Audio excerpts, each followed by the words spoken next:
Russia is in the grips of a fuel crisis as a result of continued Ukrainian drone attacks on Russian oil and gas facilities. The pumps in Russia are now running dry, and Russia has introduced rationing across Crimea and many other regions in the country. In today's video, we'll take a look at what's going on the ground in Russia and what the implications of this fuel crisis are for the Russian economy. Welcome back to the channel. Since the start of August, Ukraine has ramped up its drone attacks on Russian oil and gas facilities, particularly the refining capabilities of Russia. And this is now really starting to hurt fuel supplies, not just for exports, which have now been put on a ban. So Russia recently banned the export of both gasoline and diesel products through to the end of 2025. But it's now also hurting the supplies within Russia. This chart shows the total operating capacity of Russian oil refineries in 2025. The scale on the left-hand side goes from around 60% at the bottom to 100% at the top. So at the start of the year, as you can see in January, Russia's refineries were operating at maximum capacity. So everything was going as planned in terms of the Russian oil industry. However, as a result of some planned maintenance, but more importantly, drone attacks by Ukraine, which are now focusing in on these refineries, which it knows Russia needs to keep operating, to keep all of the supplies going, not just for exports, but also for the Russian people. You can see that over the last 9 months, there has been a significant reduction in the operating capacity of those refineries.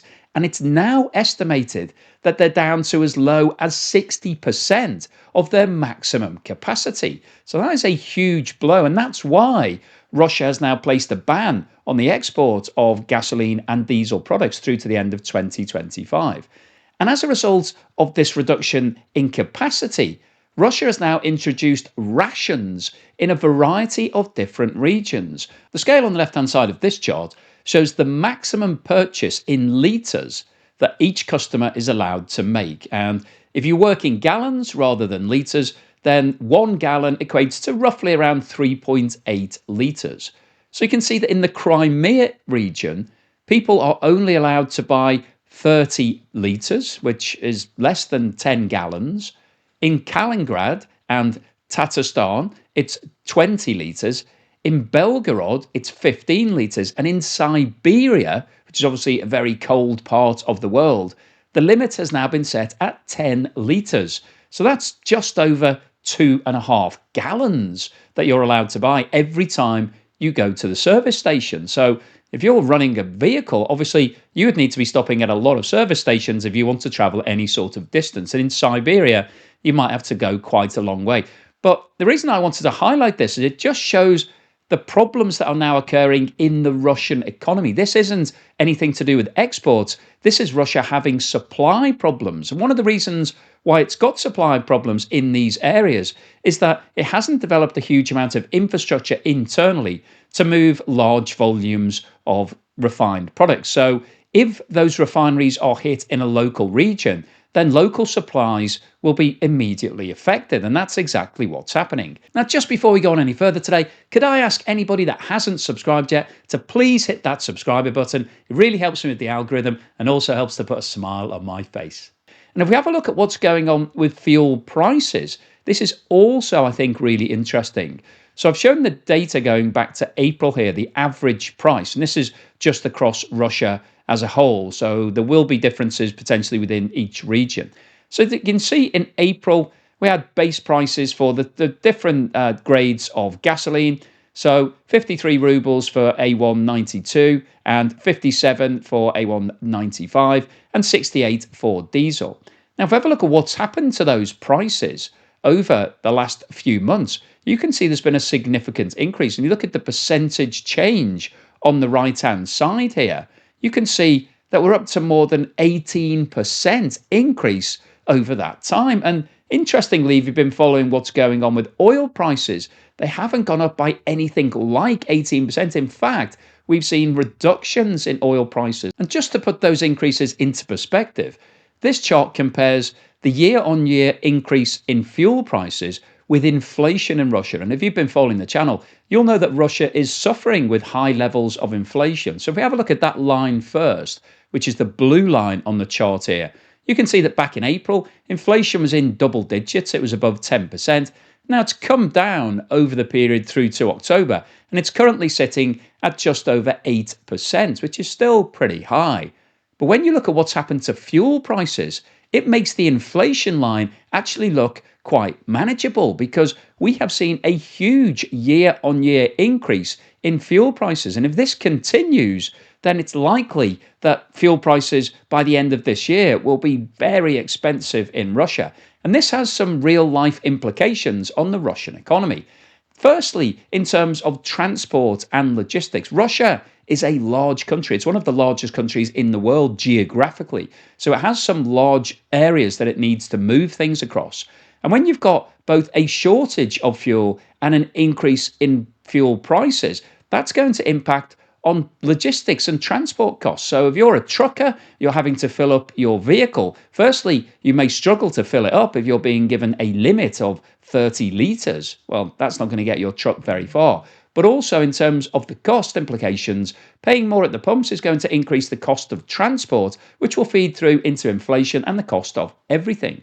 So what we're seeing in Russia at the moment is not just those costs going up, but also it's having an impact on food distribution because lots of food is having to be moved over long distances. And so when you've got shortages of fuel, that's obviously going to be a problem. But it's not just trucks that rely upon diesel and gasoline. The rail and bus networks in Russia also rely upon diesel. So that's going to cause them issues in terms of keeping that infrastructure moving. So this is a problem because obviously if you start having issues with your infrastructure, then that will impact on the whole economy. But it's not just logistics and transport that are being impacted. Industry and agriculture also rely upon fuel. So factories have diesel generators to back up. So if they can't get enough diesel and the power goes out, then that means that they won't be able to continue operating. So that would force them to shut down. And farmers need diesel and other forms of fuel to harvest their and transport their crops. So without that, they won't be actually able to pull in all of their harvest and then send all those crops to market. And other industries such as mining, timber, and construction may also experience downtime as a result of the lack of fuel and the increase in prices. And all of this is going to impact on Russian consumers because higher logistics and transport costs will feed through into the price of everything. So that's going to push up inflation further. And wages lag behind inflation. So what we'll probably see is if inflation starts rising again, Russian workers will also want to see their wages increasing. And that's been a problem for Russia over the past 18 months or so since it converted itself to being a wartime economy. So these shortages of fuel could actually reinvigorate the growth in inflation and cause further problems in the economy. And also, we may start seeing panic buying of certain items in Russia if there are going to be shortages because things can't actually be moved around because there isn't enough fuel to do so. And the overall impact of this on the Russian economy is going to be damaging. Firstly, if there's a fall in domestic production, then that's going to lead to lower profits and therefore lower taxes for the state. The export bans that are currently in place are going to cause a reduction in direct income of the sale of oil and refined products. And that's going to obviously lead to a reduction in tax receipts.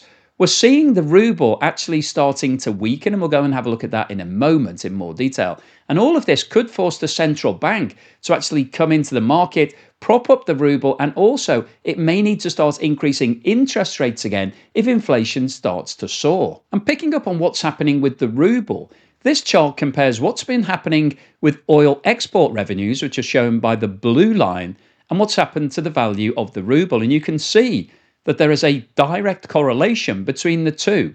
So back in January, we plotted an index of 100 for both of these metrics. We've seen a rapid reduction in the amount of oil export revenue that Russia is earning as a result of the fact that it's now having to ban exports of oil and the production problems it's having as a result of the drone attacks.